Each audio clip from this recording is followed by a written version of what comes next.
Good morning, everyone. This is your Bishop Rene Alog, and here is our daily devotion. Rejecting God's will. 2 Chronicles chapter 32, verses 1 to 8. There are 5 major factors which bring confusion into your life. 1. Sin. According to Romans 14:23. Number 2, leaning to the arm of the flesh. 1 Corinthians 2:14. Number 3, lack of knowledge of the truth. James chapter 3, verses 14 to 17. Number 4, lack of hearing God's voice clearly. 1 Corinthians 14:33, and lack of clarity of direction, not knowing God's will, James 1:8. When Israel was at the border of their promised land, God told them to not be dismayed in Deuteronomy 1:21.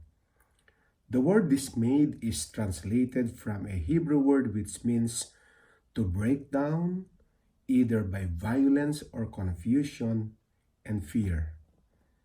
God was telling them not to be confused or fearful.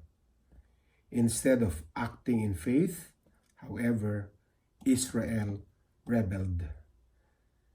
Their sin prevented them from entering in and taking possession of all God had promised them. Because of sin, they brought confusion upon themselves and wandered in the wilderness for 40 years. The thing which caused them to sin and led to their defeat was that they reacted to their circumstances from a position of confusion and frustration instead of upon the word of the Lord. They acted according to their natural minds. They forgot God's miraculous power to deliver them, and their eyes on the strength and might of their enemies.